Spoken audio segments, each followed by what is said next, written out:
day, dangerous weather conditions can cause airlines to cancel or delay their flights. Severe weather conditions can cause a flight to become a nightmarish experience. Globally, about 30 to 35% of aviation accidents are said to be weather-related. Economic losses arising from air flight delays can also reach an astronomical cost. To stem the impact of weather, knowledge of hazardous elements in the international and domestic airspace is critical. On the program, we'll take a look at how weather forecasting impacts on aviation safety in Nigeria. Welcome to Aviation This Week on Channels Television. I'm Bukola Joe Oketumbi.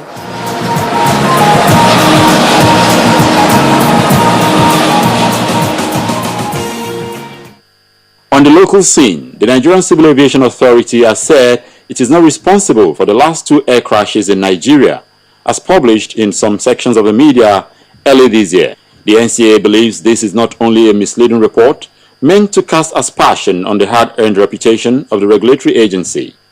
The agency insists that the 2 unfortunate accidents are still under investigation, and the universal laid-down practice is that premature conclusions of this nature are inconsequent until the final report of the Accident Investigation Bureau is ready. Major domestic operator Arik Air last week completed the airlift of Nigerians from the troubled Central African Republic, where civil strife is threatening to tear the country apart. The airline was engaged by the National Emergency Management Agency to rescue Nigerians living in that country before the feared full-blown war may start.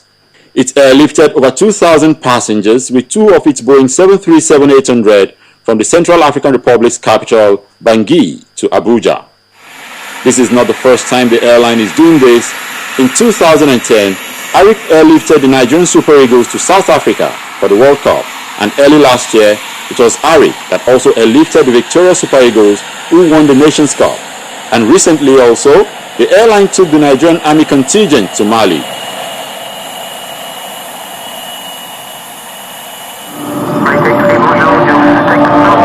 And now to the international scene. Airbus, the European plane maker, has announced that it got a record of 626 planes in 2013. A total of 93 customers received Airbus aircraft last year, including 15 who had taken delivery of an Airbus aircraft for the first time. Airbus said it now had a 51% market share in aircraft with over 100 seats. Despite the rise, Airbus fell short of deliveries achieved by arch-rival Boeing, which said earlier that it delivered 648 commercial airplanes last year, an increase of 7.8% from 2012. After booking a record 1,531 gross commercial orders, Boeing ended the year with 1,355 net commercial orders, the second largest in its history. According to Boeing, 3 programs set records for deliveries in a single year. The company delivered 440 of the latest model of its popular 737 medium-haul jetliner, the next generation 737. Customers also received 98 long-haul 777s and 65 new 787 Dreamliners. The International Air Transport Association has released figures showing a 6.1% growth in demand measured in freight ton kilometers for air freight in November 2013 over the same month in the previous year. November's performance is an improvement on the 4.4% year-on-year demand expansion recorded in the previous month. This continues an improvement trend in the weak air cargo markets, which has been the trend in outgone 2013. All regions reported growth except for Latin America and Africa. The strongest performing region was the Middle East, where carriers reported a 16.5% improvement. Significantly, Asia-Pacific carriers, who account for some 40% of the market, reported 4.9% growth.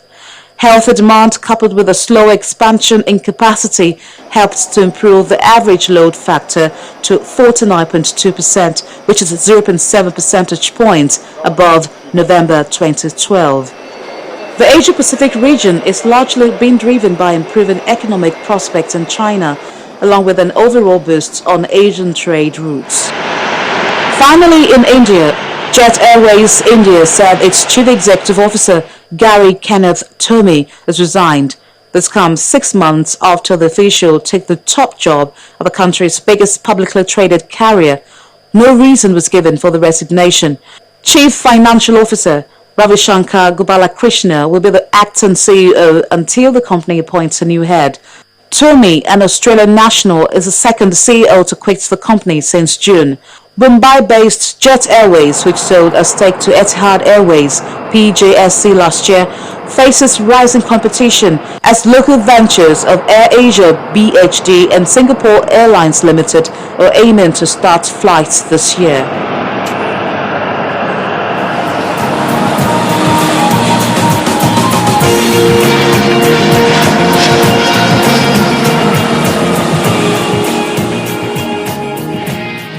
Look at the arrival, look at the departure now. It's a very good place. Even I love it myself. I'm proud being a Nigerian. This is what other countries are like. This is what we see when we travel to other lands. And then when we come back to Nigeria, you get a sense that things are not moving toward the direction they are supposed to. And then you come in, you see progress, you see the local airport, and you are impressed. You feel confident bringing your friends from whichever country they come from back here.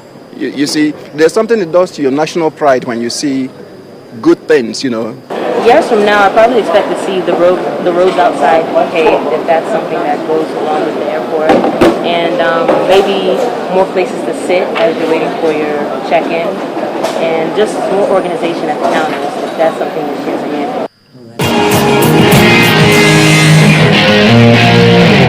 Make sure you purchase your ticket under the exact name that appears on your ID. It might seem obvious to you that Betty is a nickname for Elizabeth, but it may not to a desk agent or a security officer, any one of whom could ask you to show identification with that name before boarding. So use the name that appears on your official ID card.